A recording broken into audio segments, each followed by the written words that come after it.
Sportivi, benvenuti all'appuntamento domenicale con Studio Sport. Ringrazio i nostri tecnici Alessandro Bertolazzo, Maria Damo per la parte tecnica. Partiamo subito con il campionato di Serie A che ha visto nella giornata di ieri 3 anticipi. La Juventus non ha fallito l'appuntamento con la vittoria contro un ostico Empoli che si è addirittura portato in vantaggio a sorpresa nel primo tempo con Caputo, mettendo in difficoltà la formazione juventina. I campioni d'Italia hanno reagito da grande squadra, capovolgendo il risultato nella ripresa grazie alla doppietta di Cristiano Ronaldo che ha regalato i 3 punti alla formazione di Max Allegri. Intanto Atalanta Superstar contro il Parma che ha regolato con un secco 3-0. La formazione di mister Gasperini non poteva più fallire allo stadio Azzurri d'Italia davanti al proprio pubblico. Una vittoria scacciacrisi che proietta a questo punto i nerazzurri in una zona di classifica più tranquilla e più congeniale. La formazione atalantina in vantaggio nel secondo tempo su autorete di Gagliolo, poi di Palomino e Mancini, i gol che hanno fissato il risultato finale. Si dividono la posta in palio invece Torino e Fiorentina, forse un pari che scontenta tutti.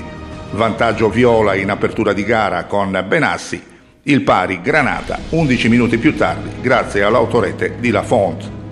Ma possiamo far partire a questo punto il servizio curato dalla redazione sportiva.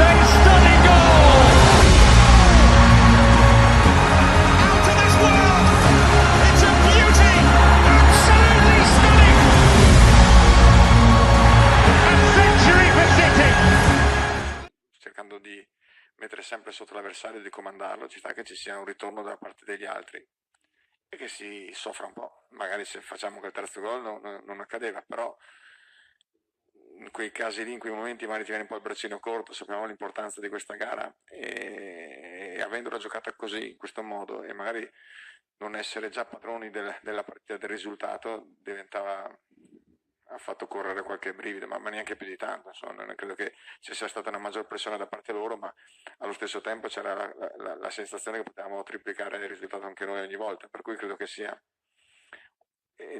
nella normalità delle gare di Serie A.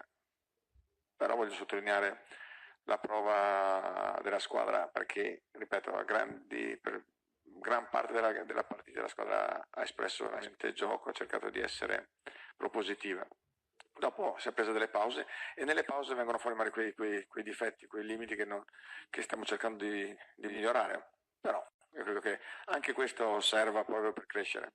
Siamo giunti al termine di questa puntata odierna domenicale. Naturalmente per quanto riguarda lo sport vi do appuntamento a domani, intanto alle 13:30 con l'informazione, la prima edizione, e poi chiaramente con il programma sportivo che andrà in onda domani sera a partire dalle 21. Grazie a tutti per la cortese attenzione. Da Renato Toscano a tutti voi la più cordiale buonanotte.